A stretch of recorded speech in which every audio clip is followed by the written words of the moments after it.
Rahimakumullah.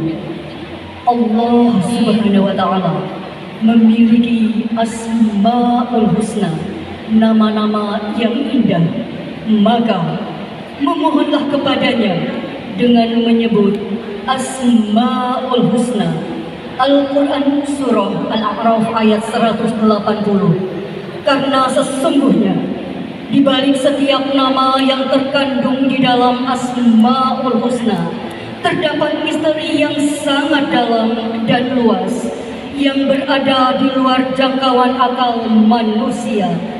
Allah Subhanahu wa Ta'ala akan mengabulkan keinginan seorang hamba yang berdoa sambil menyebut namanya sesuai dengan misteri yang terkandung di dalam Asmaul Husna. Walillahil asmaul husna fad'uhu wa dharul ladzina yuqiduna fi asma'i sayujzauna ma kanu ya'malun.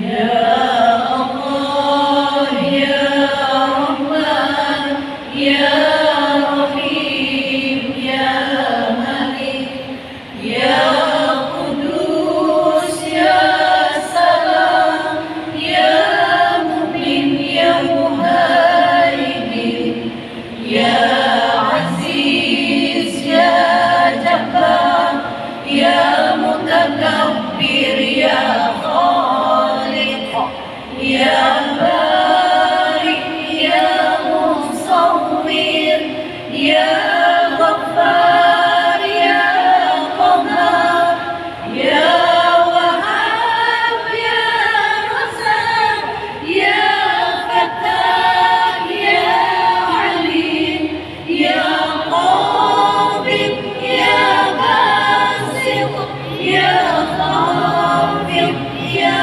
Rafi', Ya Mu'izz, Ya Mutil, Ya Sami', Ya Basir, Ya Hakam, Ya Alam, Ya Latif, Ya Khabir, Ya Halim, Ya Azim, Ya Ghafur, Ya Shakur, Ya Ali, Ya Kabir, Ya Hafiz, Ya Muqim, Ya Hasib, Ya Jalil, Ya Karim, Ya Raqib, Ya Mujib, Ya Wasi', Ya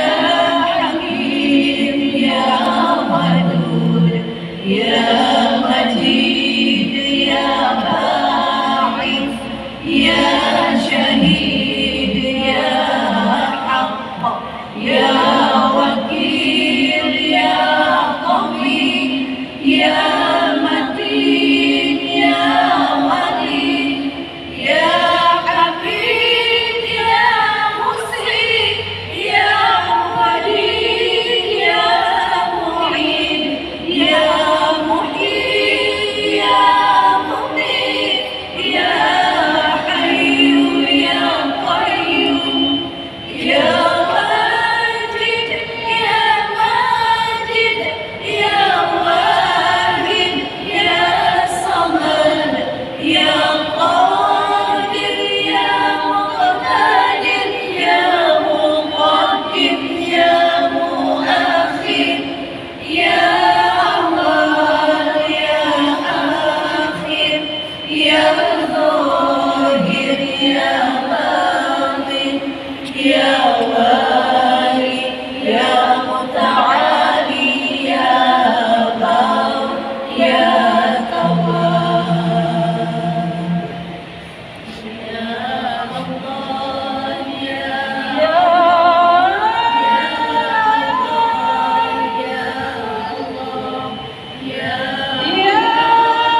يا